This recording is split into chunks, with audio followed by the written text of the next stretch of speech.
Allahu Akbar, Allahu Akbar. Allahu Akbar. Allahu Akbar, Allahu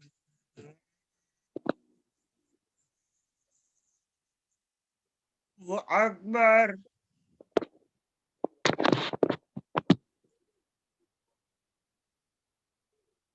Asyhadu alla ilaha illallah.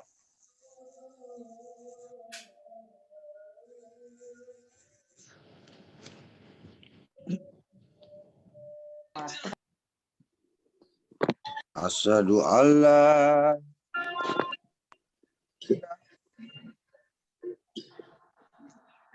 illallah.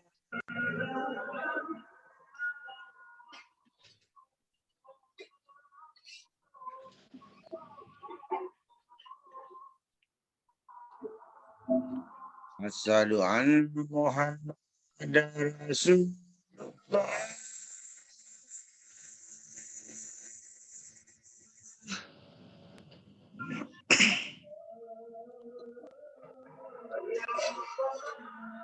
Asyhadu anna Muhammadar Rasulullah.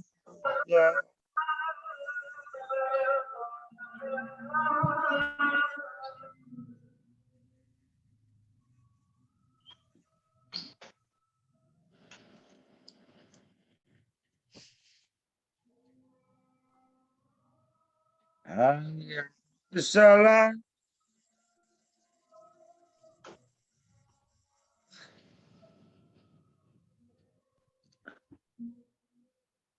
Hayya 'alas salam.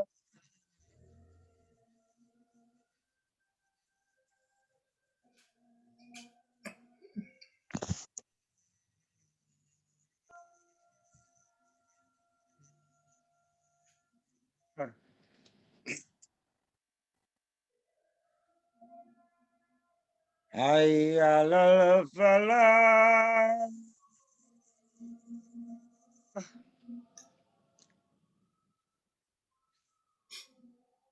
Hayya 'alal falah.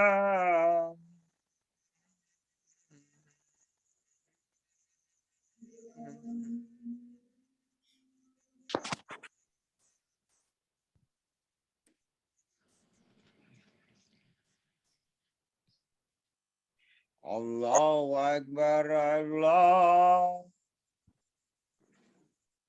Akbar. La ilaha illallah. La ilaha illallah.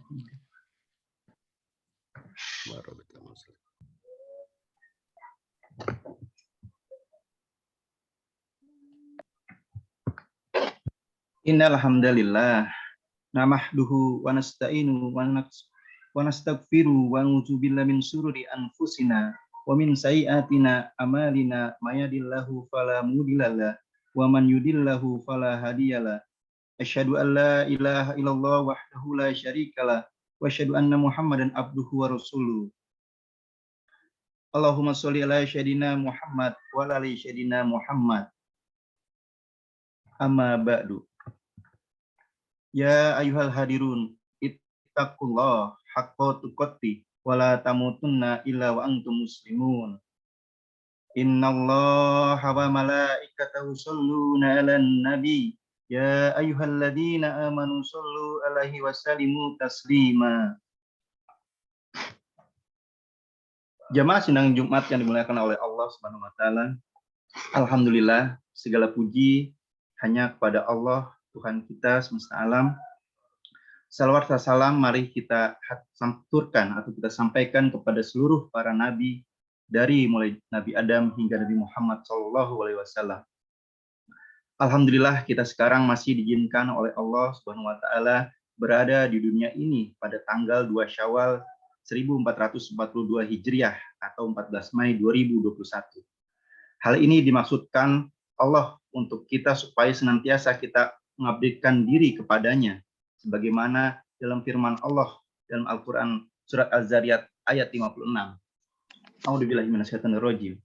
Tidak kuciptakan jin dan manusia kecuali untuk mengabdikan diri kepadaku. Khutbah kali ini saya beri judul membongkar manajemen iblis dalam meraih fitri atau dalam meraih ridho Allah. Seperti biasa, khotib menyampaikan khutbah ini untuk diri khotib pribadi khususnya dan untuk para jamaah umumnya. Secara sederhana, mari kita lakukan dengan sungguh-sungguh, yaitu mengajak para jamaah untuk menyimak khutbah ini dengan sungguh-sungguh supaya ditambah nikmatnya, sementara khotib menyampaikan juga dengan sungguh-sungguh. Jamaah sidang Jumat yang dimuliakan oleh Allah Subhanahu wa taala. Alhamdulillah kita baru saja merayakan hari raya Idul Fitri 1 Syawal 1442 Hijriah kemarin, yang merupakan hari raya kemenangan. Sering kita di mana mendengar kalimat di hari raya Idul Fitri, yaitu kalimatnya minal aidin wal faidin, yang berarti semoga Allah menjadikan kita termasuk golongan orang-orang yang kembali dan orang-orang yang memperoleh kemenangan. Pertanyaan besarnya adalah, siapa yang meraih kemenangan? Karena ternyata orang yang berpuasa belum tentu meraih kemenangan. Jikalau puasanya hanya menahan lapar dan haus, atau berpuasa tidak sesuai dengan kemauannya Allah. Jadi orang yang meraih kemenangan adalah orang yang berpuasa sesuai dengan kemauannya Allah. Orang yang berpuasa sesuai dengan kemauan Allah, yaitu orang yang berpuasa tidak hanya menahan lapar dan haus, karena tujuan mereka hanya untuk mendapat gelar hamba Allah, yaitu dengan ketakwaannya, atau dengan kata lain, orang takwalah yang meraih kemenangan. Sebagaimana dalam firman Allah dalam surat An-Nur ayat 25. A'udzubillahiminasyaitonirrajim. Dan barang siapa yang taat kepada Allah dan Rasul-Nya dan takut kepada Allah, dan barang siapa yang taat kepada Allah dan Rasul-Nya dan takut kepada Allah dan bertakwa kepadanya, maka mereka adalah orang-orang yang mendapat kemenangan. Di ayat lain pun, yaitu di surat At-Taubah ayat 20, hampir mirip, berbunyi, A'udzubillahiminasyaitonirrajim, bismillahirrahmanirrahim. Artinya, orang-orang yang beriman dan berhijrah serta berjihad di jalan Allah dengan harta dan diri mereka adalah lebih tinggi derajatnya di sisi Allah, dan itulah orang-orang yang meraih kemenangan.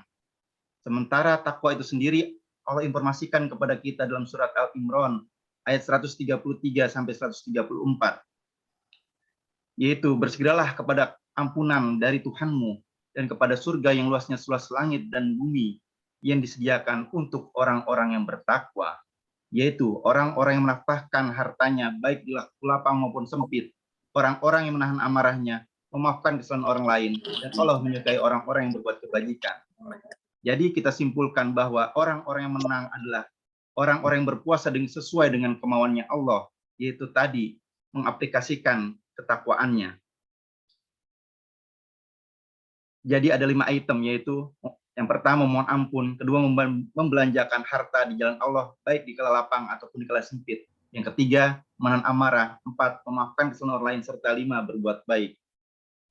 Jadi para hadirin sidang Jumat yang dimuliakan oleh Allah Subhanahu wa taala, kalau kita zakat fitrah 3,5 liter atau 2,7 kg beras, itu adalah minimal sepelit-pelitnya manusia. Karena hal itu dilakukan setahun sekali untuk meraih kemenangan dari hawa nafsu kita. Pastinya kita tentu tidak ingin menang hanya setahun sekali atau bahkan hanya setiap bulan. Tentunya kita ingin meraih kemenangan setiap hari. Jikalau seperti itu, kita lakukan misalkan berbuat baiknya setiap hari. Dan contoh lainnya, sholat. Seperti sholat bukan hanya sholat gerakan, berbicara yang baik, berpikir yang baik, juga zakatnya setiap hari. Seperti apa contohnya? Allah Maha tahu daripada kemampuan kita. Bisa ketika kita sholat subuh di masjid, kita mengeluarkan hanya 1.000 pun. Karena perintahnya yaitu berbuat baik saat siang dan malam dan selama hidup. Khotib ulangi, berbuat baik atau berzakat selama siang dan malam selama hidup. Terdapat dalam surat Al-Baqarah ayat 274 dan surat Maryam ayat 31 yang berbunyi atau artinya orang-orang yang menafkahkan harta di malam dan di siang hari secara tersembunyi dan terang-terangan, maka mereka mendapat pahala di sisi Tuhannya. Dan tidak ada kekhawatiran terhadap mereka dan tidak pula mereka bersedih hati. Kemudian dalam surat Maryamnya, dan dia menjadikan aku seorang yang diberkati di mana saja berada, dan dia memerintahkan kepadaku mendirikan sholat dan menunaikan zakat selama aku hidup. Jadi jelas bahwa kita supaya menang, yaitu dengan cara tidak hanya melakukan zakat, ini disebut dengan zakat fitrah setahun sekali, karena itu berarti kita hanya menang setahun sekali.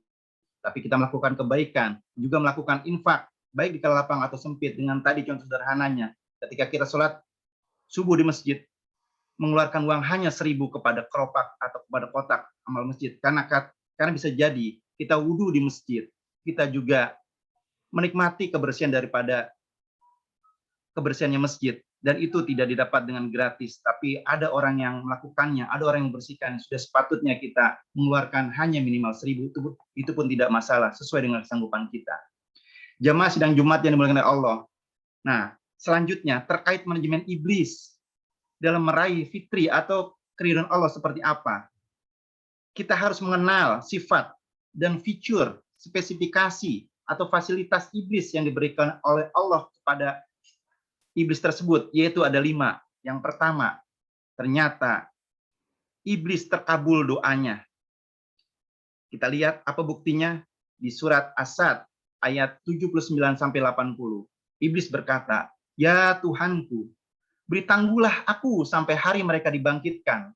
Lalu Allah menjawab di ayat ke-80-nya, Allah berfirman, "Sesungguhnya kamu termasuk orang-orang yang diberi tangguh." Ternyata doa iblis pun dikabulkan. Jadi di sini perlu digarisbawahi, memang dikabulkan, tetapi iblis tidak diridhoi oleh Allah Subhanahu wa taala. Sehingga saat kita berdoa, kita tambahkan, "Ya Allah, kabulkanlah doa saya dan juga ridhoilah apa yang saya lakukan." Sehingga jika hanya kita berdoa tanpa kita memintai keridhaan Allah, itu sama halnya kita menjadi iblis. Jadi kita memohon untuk supaya Allah ridho terhadap apapun pekerjaan yang kita lakukan, belajar yang kita lakukan, termasuk apapun yang kita lakukan. Yang kedua, terkait dengan manajemen iblis ini sendiri, ternyata iblis dipinjami kendaraan dinas oleh Allah Subhanahu wa taala untuk menggoda manusia. Apa buktinya? Iblis dipinjami kendaraan dinas oleh Allah dalam surat As-Sad ayat 82-83.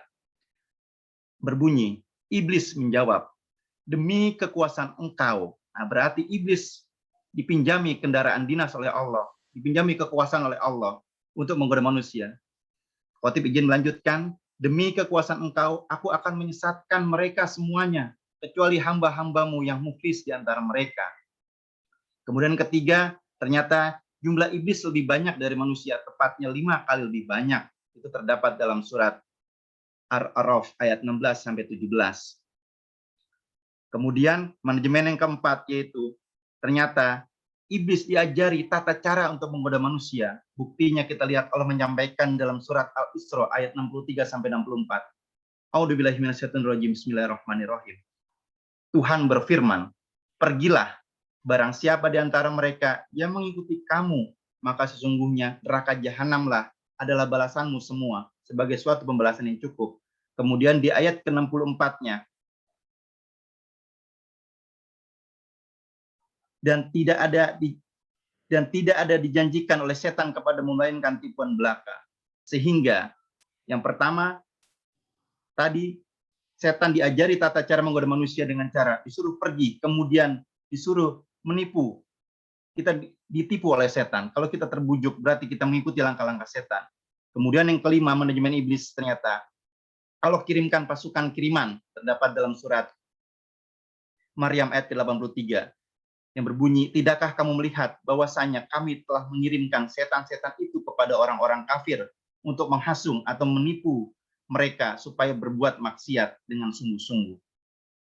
Jadi kalau kita rangkum bahwa manajemen iblis ada 5. Yang pertama, iblis ternyata doanya terkabul. Yang kedua, iblis dipinjami kendaraan dinas oleh Allah Subhanahu wa taala. Yang ketiga, jumlah iblis lebih banyak daripada manusia.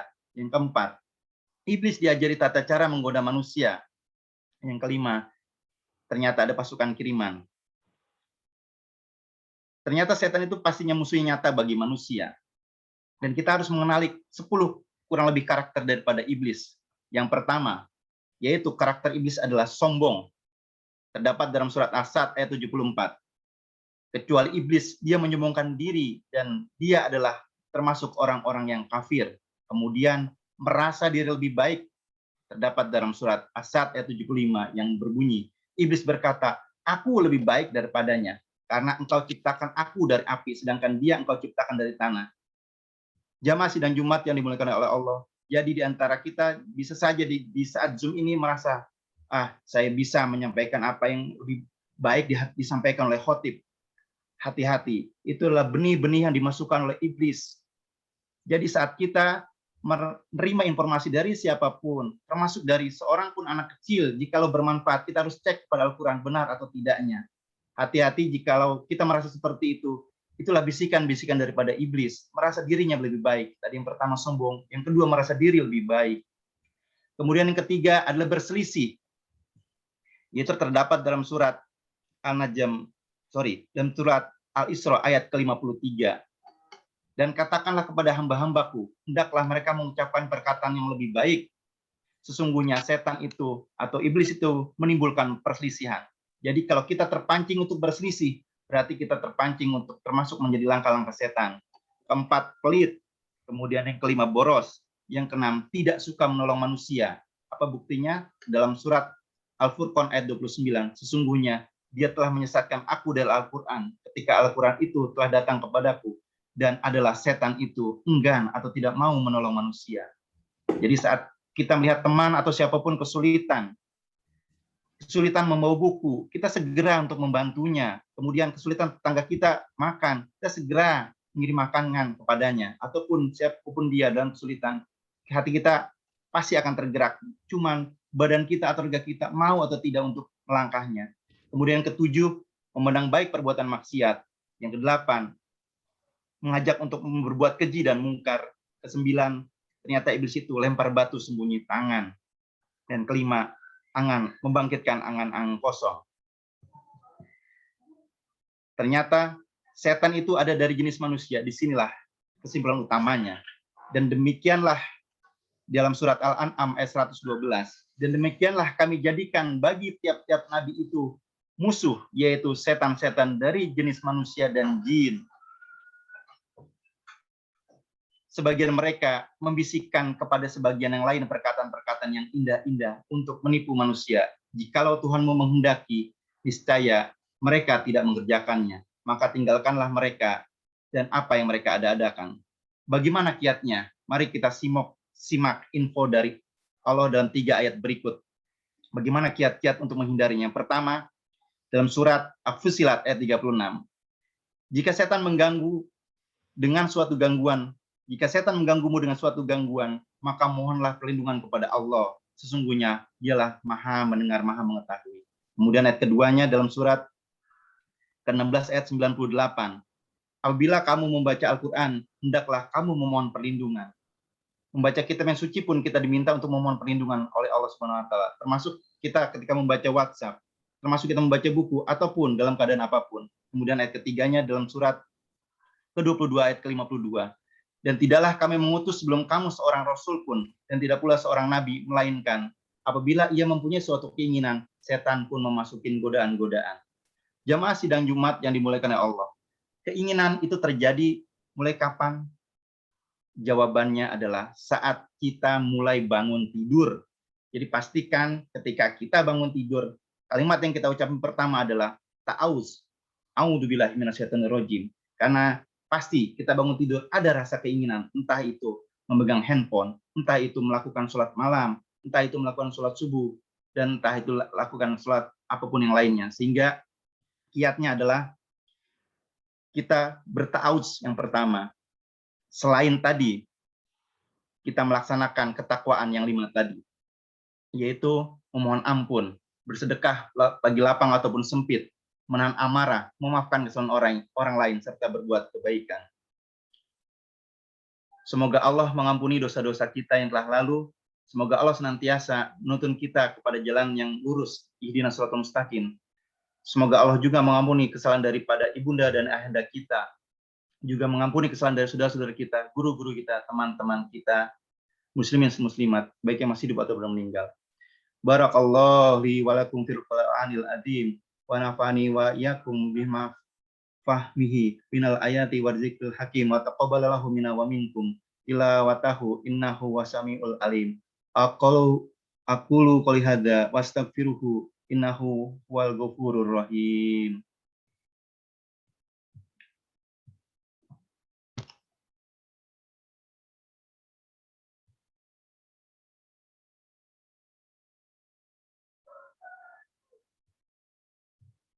Baik, para hadirin jamaah Senin Jumat di khutbah kedua ini, marilah kita berdoa pada Sang Pencipta kita Allah Subhanahu wa taala.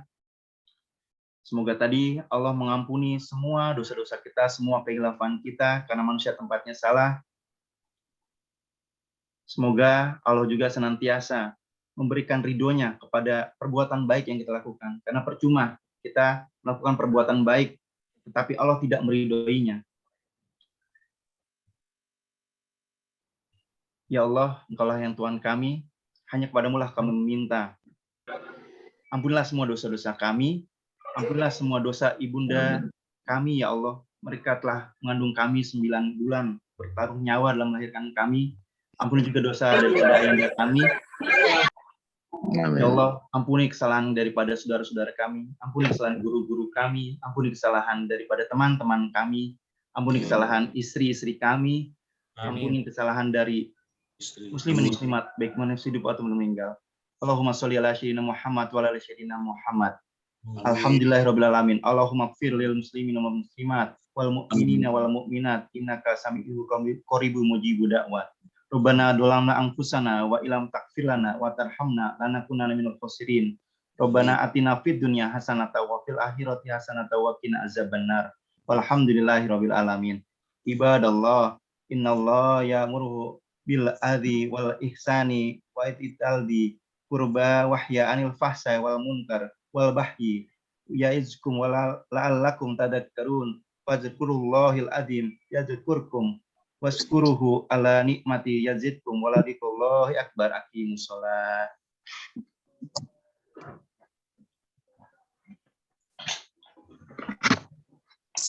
Mangga Pak Nanto, Komat.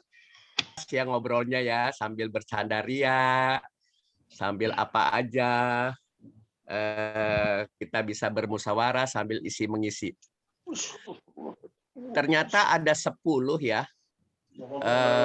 Iblis itu mempunyai manajemen. Pak Nanto bisa nggak ngasih saran? Kalau manajemen kan itu kalau di sebuah perusahaan kan ada direktur.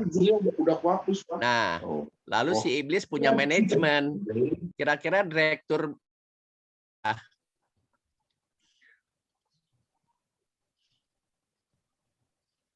Coba Pak, direktur iblisnya pertama kali ya mungkin Omar. bagusnya. Oh ya boleh Omar boleh. Omar emang mau kayaknya sih tuh bagusnya jadi direktur teknik aja Pak. Bagian eksekusi. Tapi yang pasti Mas Nanto, ketika iblis ini ingin ngeganggu manusia, itu nggak bisa bim salah bim. Dia minta izin. Coba Mas Nono di 38 ayat 82 dan 83. Bentar. Ternyata Minta iblis izin itu mau menggoda itu nggak bisa lo sendiri. Dia harus minta izin sama direktur. Direkturnya udah jelas Gusti Allah. Di Bentar ya Omar. 38 ayat 82 nih. Laptop saya slow. Oh ya apa-apa ditunggu.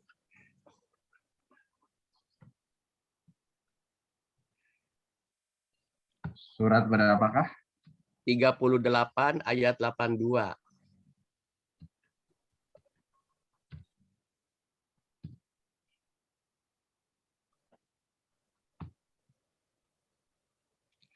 5 kekuatan iblis ya. 38 Asod ayat 82 dan 83. Iya, sebentar. Sudah muncul ini.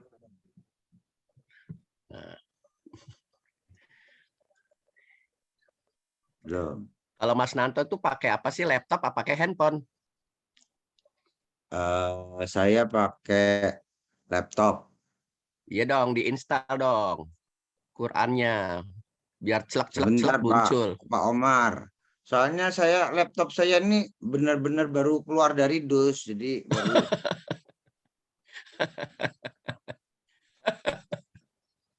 Nah, ini dia nih. Nih, minta izin sama direkturnya nih. Tola Fabi izzatika la ugwinahum ajmain. Iblis menjawab, demi kekuasaan engkau, aku akan menyesatkan mereka semuanya. Ya Allah, izinkanlah saya dengan kekuasaanmu. Saya ingatkan semuanya. Lah. Ya kan? Jadi direkturnya benar, Kang Nanto, Gusti Allah direkturnya. Big Boss itu bukan direktur, Pak. Direkturnya Pemilik, apa tuh? Benar, owner. Ya, pemilik lah ya. Ya, kalau di manajemen kan ada direkturnya. Jadi kalau Kalau di pemilik apa di manajemen manajemen Pak Nono? Komisaris ya? Tapi Komisaris komisaris sih, nggak ada ikut-ikut Pak. Kalau komisaris sih udah cuma lagi aja. laporan, Pak, ke bos. Pemegang saham utama. Oh. Tapi nggak punya. Ya Allah, demi kekuasaan Engkau. Tapi kata Allah nih, kata Tuhan, boleh lu gua Boleh kasih dong. Gitu. kekuasaan. Tapi ada nih yang nggak bisa lu goda nih. Nggak mungkin walaupun kamu berkonspirasi dengan teman-teman yang lain, lu nggak bakalan bisa ngegoda yang ini nih. 83-nya. Mas 83. Nanto, 83-nya.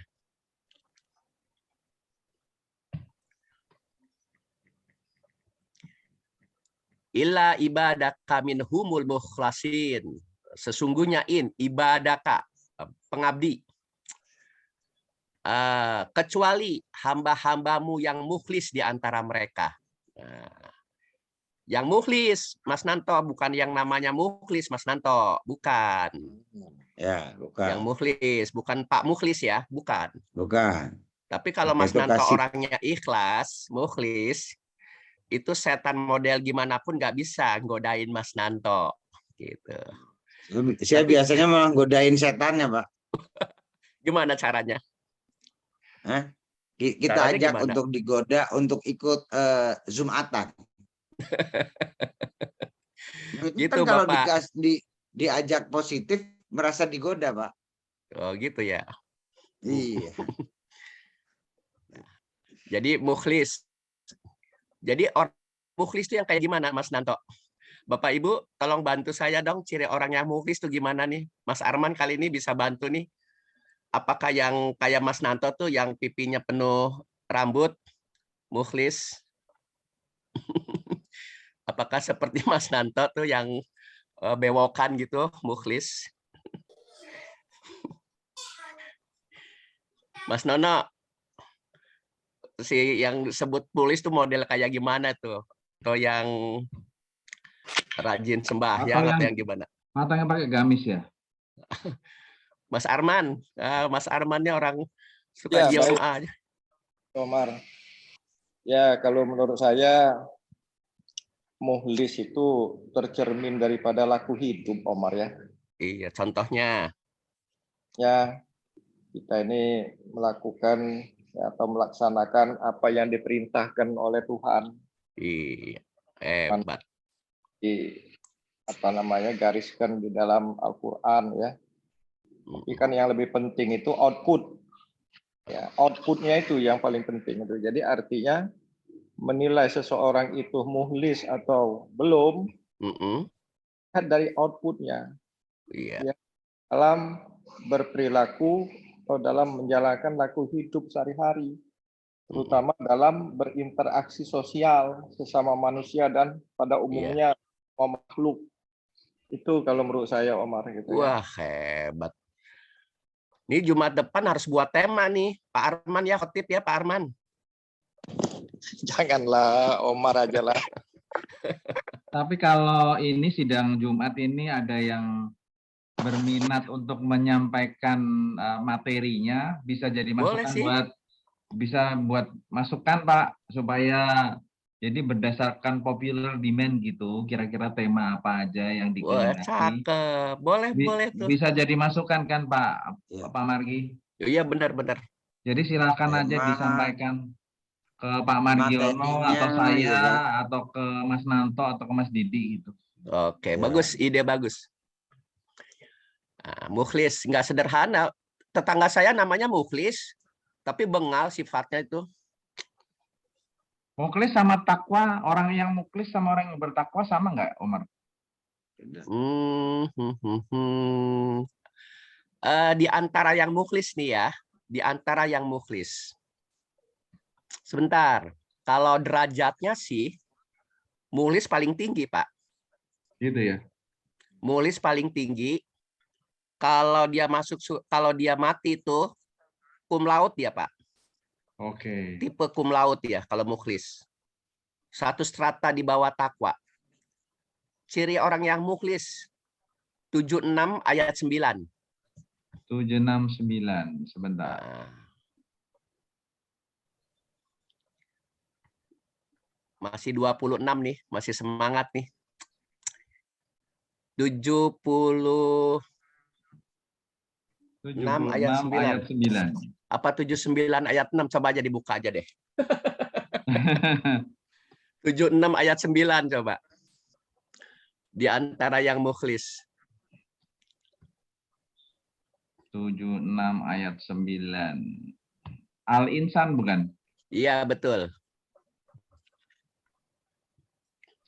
Sesungguhnya kami memberi makanan kepadamu hanyalah untuk mengharap keridhaan Allah.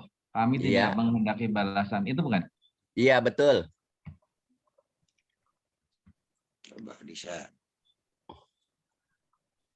Nah, 76 Al-Insan. Innama nut'imukum.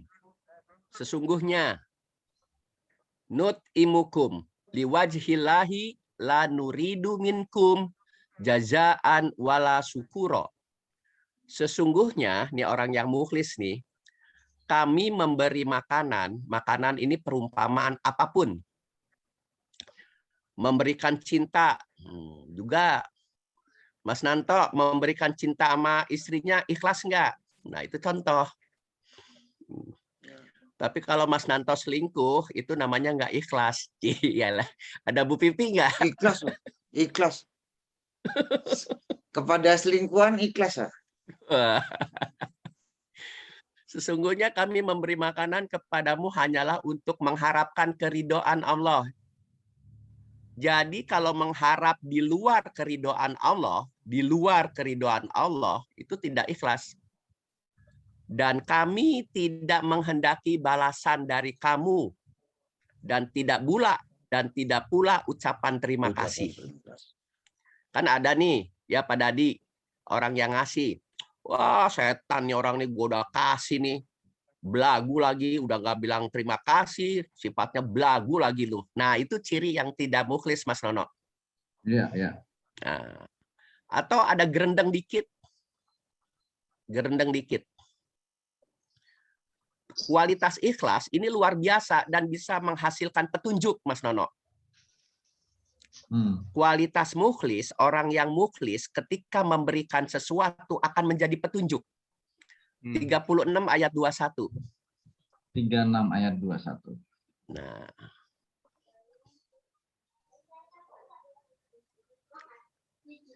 Tiga 36 ayat 21.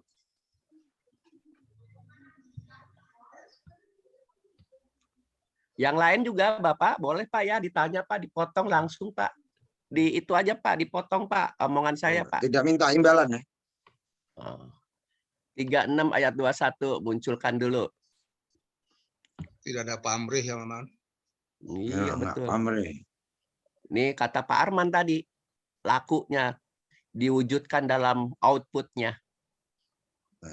Misalnya Mas Berarti tidak Nanto minta ngajak imbalan saya ke aja. Lombok. Ya. Nah, lu boleh ikut ke Lombok, tapi lu asal kayak begini, gini ya. Itu nggak muklis. Ittabi'u. Ittabi'u, ikutilah. Ittabi'u tuh ikutilah. Jadi perintah nih. Jadi Mas Nanto harus ikutilah. Ikuti siapa? Malasa yas'alukum ajraw wahum muhtadun. Ikutilah orang-orang yang tidak minta balasan. Nah, yang tidak pamrih. Yang tidak membalasan kepadamu wahum muhtadin. Dan mereka adalah orang-orang yang mendapat petunjuk. Oh. Jadi kalau Mas Nono salah ikut, nggak jadi bakalan petunjuk, Mas Nono. Iya, iya. Ini kunci loh, statement Tuhan. Jadi kalau Mas Nanto salah ikut, mentang-mentang Mas Nanto brewoknya lebat, gua ikutin. Bagus nih, ini lebatnya nih. Gua ikutin aja dah nih Mas Nanto nih. Omar, itu bedanya balasan sama imbalan apa, Omar? Apa? Balasan sama Itu kan imbalan. Ikutilah orang yang tiada minta balasan kepadamu. Soalnya image-nya balasan itu seolah-olah kan kalau habis dikasih permen, dia dapat permen gitu ya. Cuman kalau umpama imbalan itu seolah-olah kan karena ada di Quran yang lain, dia tidak menyebutnya balasan, tapi imbalan. Ikutilah orang yang tiada minta imbalan kepadamu. Jadi Itu begini, bedanya apa? Mas Nono kali bisa jawab. Saya izin jawab, Pak Mar. Oke, sip. Ya. Nah, masih ada nih Kang Gunju nih. Ya, Bunten izin jawab. Oke. Kan jadi memang kata kuncinya balasan. Balasan kan bisa berupa ucapan terima kasih, balasan bisa berupa imbalan, macam-macam. Jadi poinnya berupa balasan. Nah, sebenarnya contohnya kayak gini, misalkan tadi mau diulangi gimana Pak Nanto supaya saya nggak salah arti? Imbalan dan balasan bedanya imbalan. apa? Karena gini Mas Gunyu, di Quran yang lain menerjemahkannya adalah bukan ikutilah orang yang tiada minta balasan, kan ini kan balasan. Bedanya gimana kalau balasannya diganti dengan imbalan?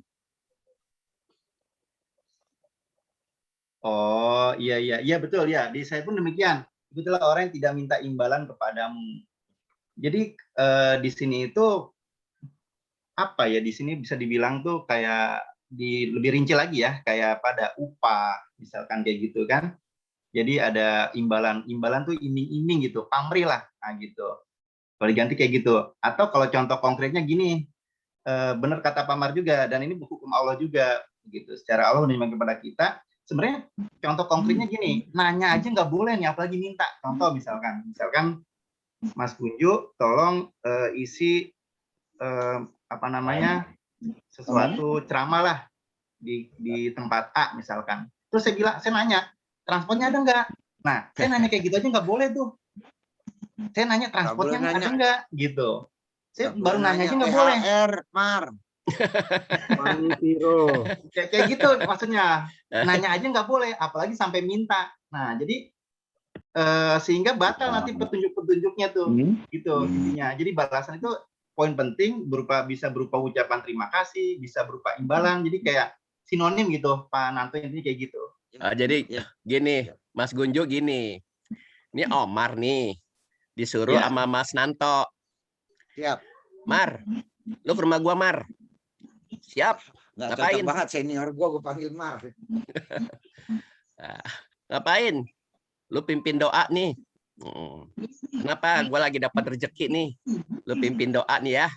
Gua lagi ngundang anak yatim nih. Nah, terus gua bilang nih, Siap, Bos. Oke. Nah, gue pergi nih. Ya pas kebetulan nih kebetulan kalau dilihat sama Mas Nanto kan si Omar mah nih nggak merupakan kesulitan datang ke rumah gua mah dia mah. Padahal Mas Nanto nggak tahu gua nggak punya no hepeng ya nggak. Nah, gua ngikut sama temen minta anterin, gitu kan. Nah, pas sudah sampai udah kerja nih, nah, gua pamit. Terima kasih Mas Nanto. Saya udah dikasih kesempatan baca doa di sini. Yo, thank you juga ya. Gue balik nih ya. Gue kan nggak minta, Mas Gunju. Nggak dong. Ya kan?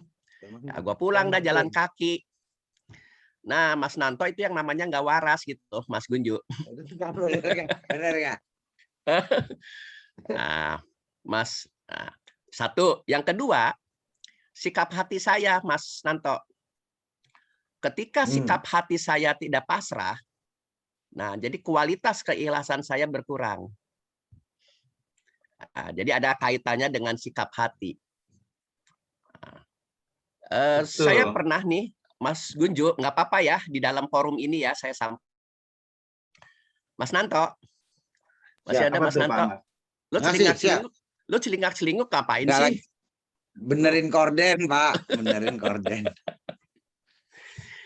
Ini serius nih. Ini gua terjadi nih. Iya. Jangan nangis, jangan nangis. Ini pada gue jadi malu, nggak apa-apa ya gue cerita aja nih. Tuhan itu luar biasa ya. Iya. Gue diundang sama seseorang yang menurut pikiran gue nggak mungkin dia tidak memberikan. Tidak mungkin. Dalam hati gue itu nggak mungkin karena kualitasnya di atas rata-rata. Oke? Udah pasti udah nggak mungkin. Ya. Berangkat. Oh ya, pangkatnya kayak apanya kayak nggak mungkin dia tidak memberikan sesuatu. Iya, maksud gua ya terus berangkat. Omar berangkat. Iya pasti dong. Gue semangat. Cia. Nggak tanggung-tanggung. Gue bawa bini gue. Oke. Gamis baru. Apa? Nah. Itu sikap hati tuh, gue nggak nyebut itu, baru sikap hati tuh. Ya nggak, udah selesai, sukses lah. Itu thank you banget. Pulang aja begitu, untung bini gue dapet duit naik Grab. Kalau enggak, gue jalan kaki loh. Itu satu contoh. Luar biasa itu Allah. Itu dari sikap hati aja, Mas Nanto. Ini real loh. Ya. Real banget. Udah langsung nutup ya. Langsung nutup. Nutup gimana? Ya begitu sikap hati, langsung nutup rezeki. Iya, betul. Betul. Nah, jadi kalau nanti Mas Nanto nih dapat proyek di Lombok, pikiran lu bla bla bla. Ternyata nggak cocok dengan pikiran, lu kecewa ntar. Nah, jadi iblis itu masuk mulai dari kita punya niat. Iya nggak? 22 ayat 52, Mas Nono. 22 ayat 52. Ini real loh. Ini real banget Pak Dadi. Bahwa sikap hati itu perlu banget.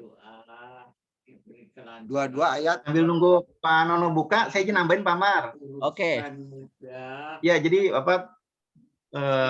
saudara-saudaraku sekalian, bahwasanya tadi kan intinya kita harus benar-benar ingat bahwa hanya ridho Allah yang kita harapin. Gitu. Nah nih, jadi benar nih. Ketika ayat 2252 nih cocok. Iya nih. Ya. Silakan Pak Mar, lanjut dulu. Wa ma arsalna min qablika min rasulin wala nabiyila ila akhir, dan kami tidak mengutus sebelum kamu seorang rasul pun dan tidak pula seorang nabi, melainkan apabila ia mempunyai sesuatu keinginan. Nah, sebelum berangkat nih ya, udah ngejas dulu nih, ada keinginan nih. Ya. Setan pun memasukkan godaan-godaan terhadap keinginan itu. Masuk tuh iblis tuh. Mas Nanto ada keinginan nih, di Lombok ada gadis manis nih. Wah, semangat banget gitu ya. Cita-citanya ya. Baliknya malapetaka. Bisa. Setan masuk ke dalam keinginan. Lalu Allah menghilangkan, Allah tutup apa yang dimasukkan oleh setan itu. Dan Allah menguatkan ayat-ayatnya. Oh, ini ketika orang yang mukhlis, Allah menghilangkan apa yang dimasukkan oleh setan itu, dan Allah menguatkan ayat-ayatnya, dan Allah Maha mengetahui lagi Maha bijaksana. Ini lanjutannya nih, Mas Nono, 7 ayat 200 dan 201. Jadi orang yang ikhlas tercegah setan itu masuk keinginan. Ini ayatnya nih, pencegahannya surat ke-7 ayat 200 dan 201. Nah, gua lupa itu Mas Nanto. Nggak nyadar tuh. Pas gua udah berangkat, gua nggak nyadar. Akhirnya tertutup. Nggak inget sama surat ke-7 ayat 200 201.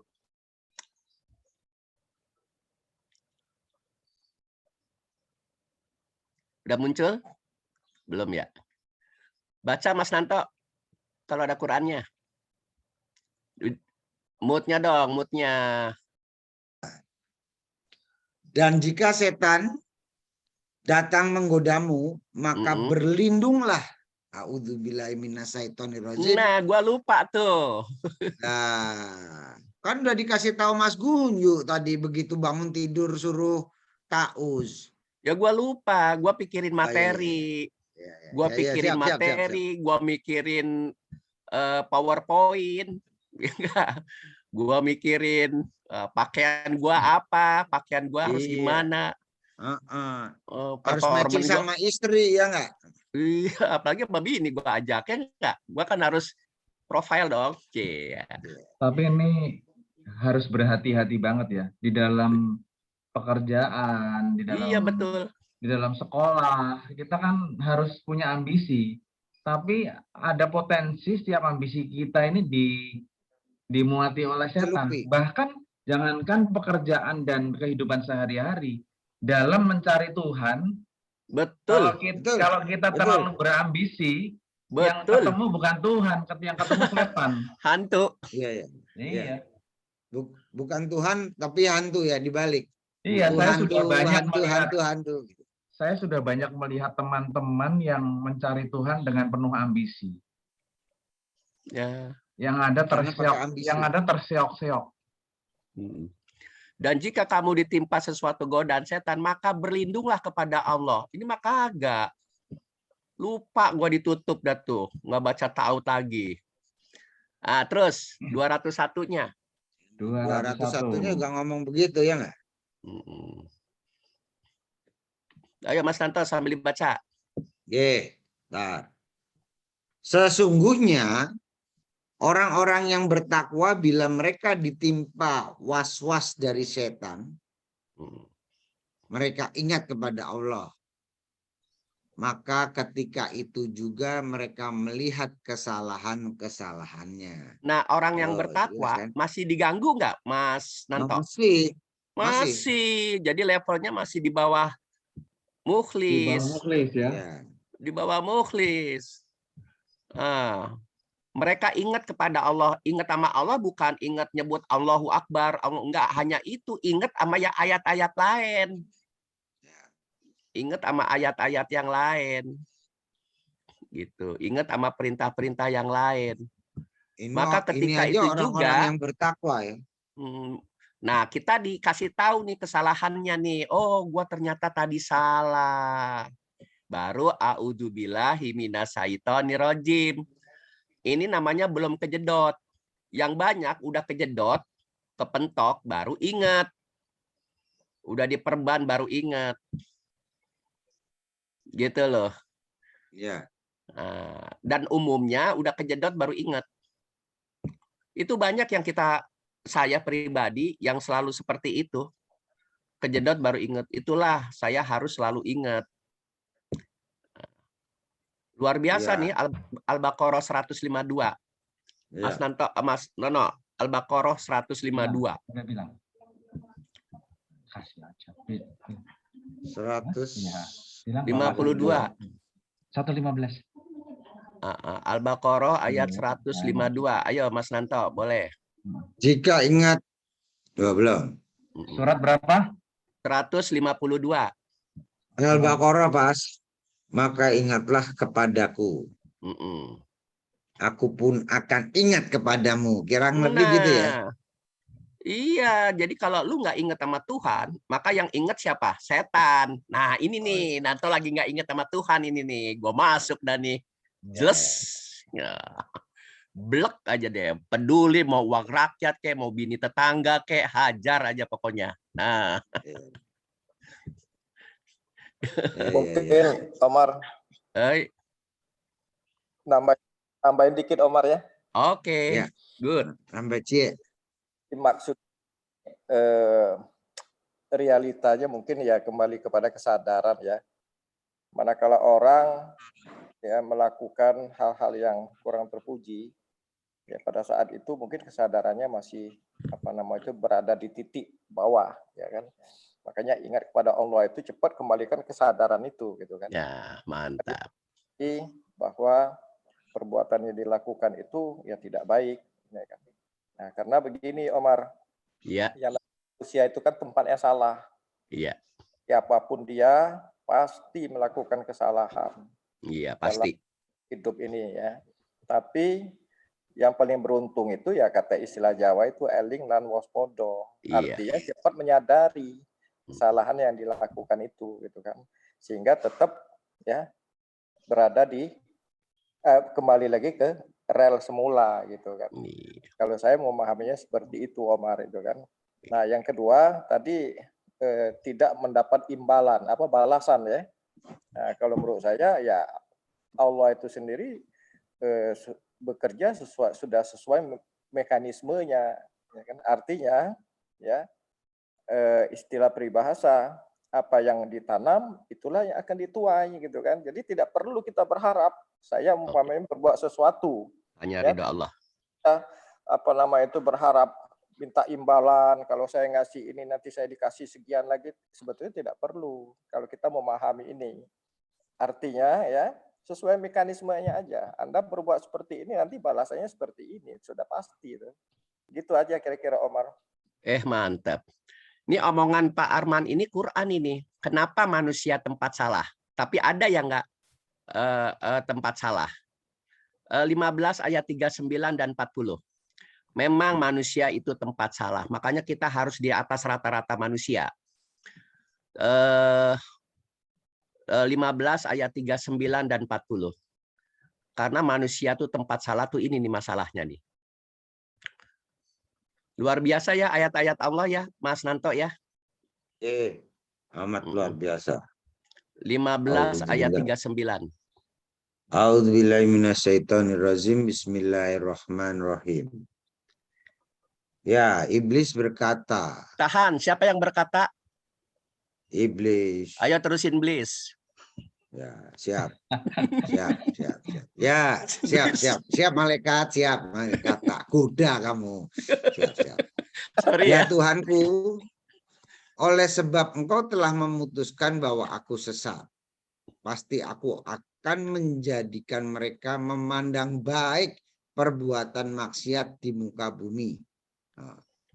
Memandang baik perbuatan maksiat. Asik. Dan pasti aku akan menyesatkan mereka semuanya. Nah, semuanya termasuk Habib nggak? Iya loh. Termasuk Ustadz nggak? Iya, udah kenyataannya kejeblos-jeblos gitu, Pak. Termasuk Omar nggak? Iya. Saya nggak berani kalau Omar, saya nggak berani, Pak. Ya pastilah, Ustadz bukan, Habib bukan. Udah Cuman pasti. Saya nggak punya hak mengejas Pak Omar lah. Tapi ada yang nggak jadi tempat sampah. Ya, karena dia selalu ingat 40-nya. Yes, kecuali gitu kan. Iya.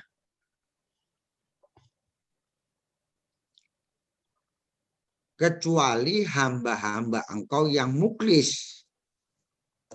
Di antara mereka. Yang mukhlis apa yang kaya? Istilahnya hamba-hambamu yang terpilih, ya gitu kan. Iya. Yang kaya apa yang mukhlis?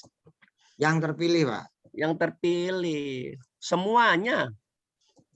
Berapa banding berapa itu? Nah, jadilah kita di atas rata-rata. Nah, Itu satu. Yang kedua tadi masalah imbalan, gue lupa tadi. Jadi gini nih. Ini gue diundang nih sama Mas Nanto. Mar, lu ceramah Mar. Di mana? Di kampung gua nih. Berapa jumlahnya? Biasanya gua yang denger harus ada 100 orang ya.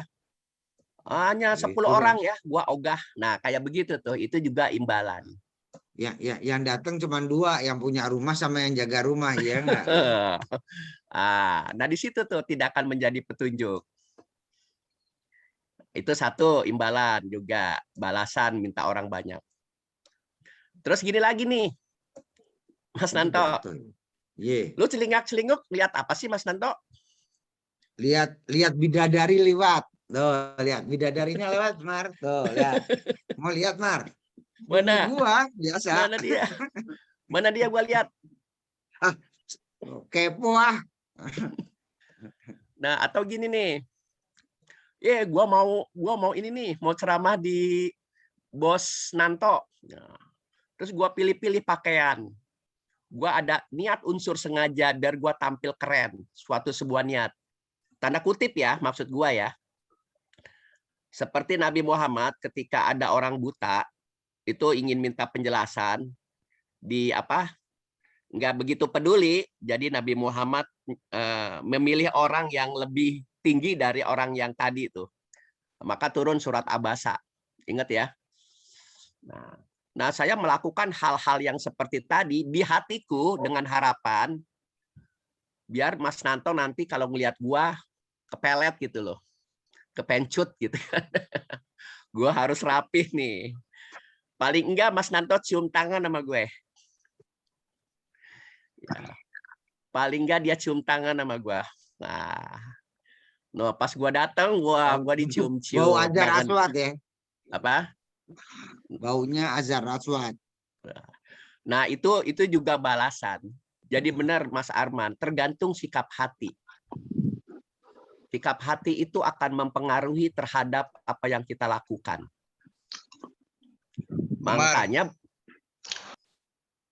Makanya hanya satu sikap hati yang harus benar, yaitu ridho Allah.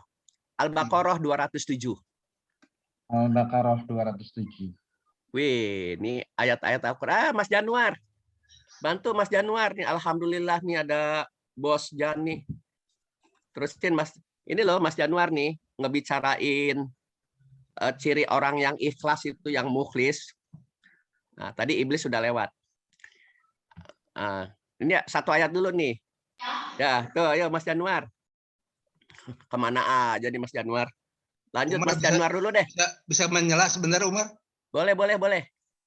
Monggo. Pak Dadi boleh, monggo Pak Dadi. Enggak. Saya ingin minta pendapatnya sebelum nanti ini atau ini dulu, silakan dulu nih Al-Baqarah 107, silakan dulu. Oke, ini. Nanti Mas Januar ya diperdalam ini ya. Tiada Al-Baqarah 207 sayang. Oh 207. 207. Di antara manusia ada. Ya, lanjut. Udah, Mas Nanto yang baca. A'udzubillahi minasyaitonirrajim. Bismillahirrahmanirrahim. Dan di antara manusia ada orang yang mengorbankan dirinya untuk mencari keridhaan Allah. Dan Allah Maha menyantun kepada hamba-hambanya. Di antara apa semuanya? Di antara manusia. Jadi ada enggak semua manusia. Orang. Ayo Mas Jan, lanjut. Mas Jan, perdalam tentang ikhlas nih sama ridho. Ini kan bahasa Arabnya ridho, belum ada terjemahan ridho. Omar. Yuk. Nah ini Pak Dadi nanya. Oke, Mas Dadi silakan. Lupa saya.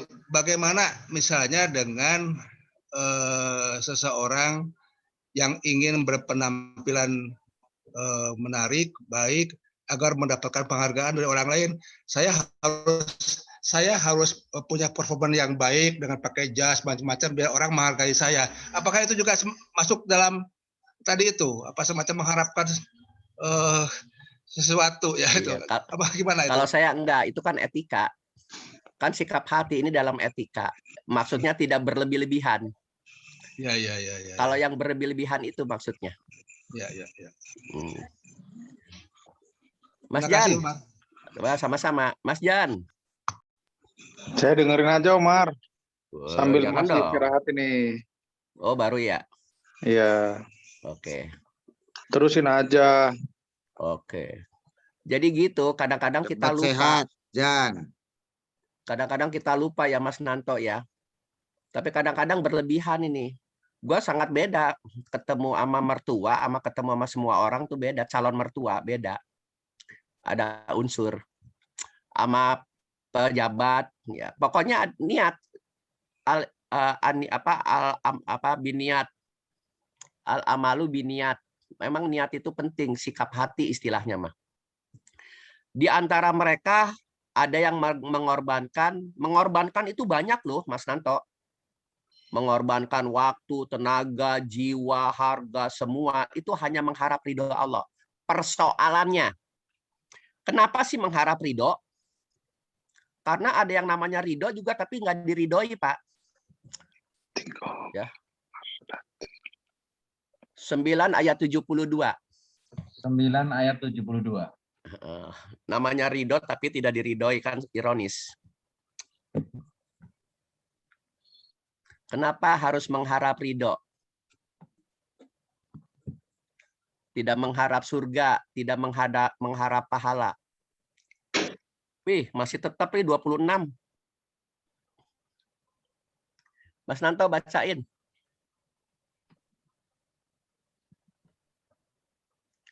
Menarik, Omar. Menarik sekali. Mas Nan, bacain Mas Nan.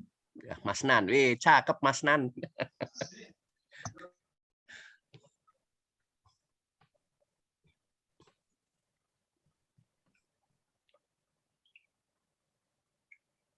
Oh, nggak bunyi sih, mau dibuka dulu. Iya, piye tuh masih muda. Sebentar, maaf. Tenang, Pak. Sabar.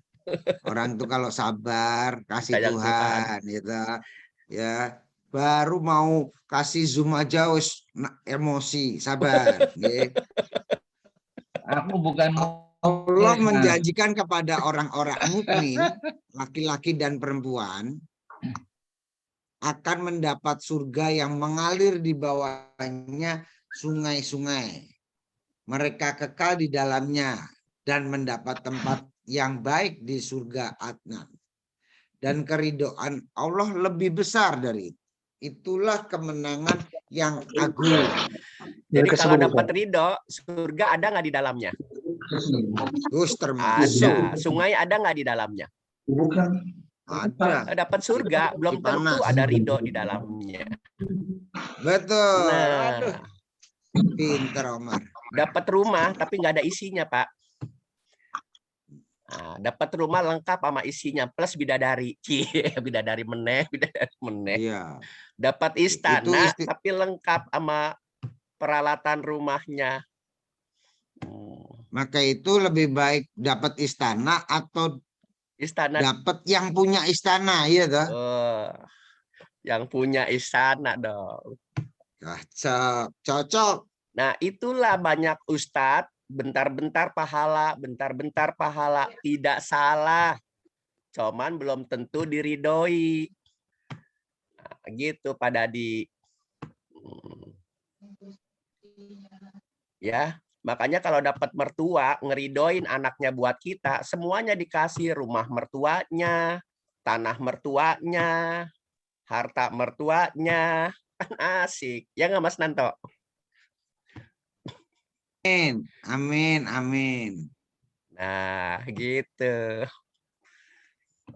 Mas Jan, masa capek terus Mas Jan? Tambahin dong. Pak Omar, sudah jam 1 Pak Omar. Oh, udah jam 1 ya? Ya, jamnya makan Omar. Oh iya, terima kasih Bapak Ibu. Ini posisi 24 ya, lumayan. Mudah-mudahan jadi bermanfaat. Nanti kita ngobrol lagi. Mumpung ada Mas Januar. Mas Januar, minggu depan saya nggak bisa memandu. Mas Januar ya mandu jam 12.30 lah masuk. Mas Gunjo mungkin tetap. Atau Mas Nanto kan ngapalin dulu seminggu jadi khotib. Masa nggak khatam-khatam. Maaf, mungkinan saya udah balik ke Lombok. Oh gitu. Ya udah. Kita tutup dengan baca hamdalah sama-sama Bapak Ibu. Alhamdulillahirabbil Alamin. Terima kasih Pak Umar. Tadi pada Sangat bermanfaat. sehat, sehat, Pak. Terima kasih. Sama-sama.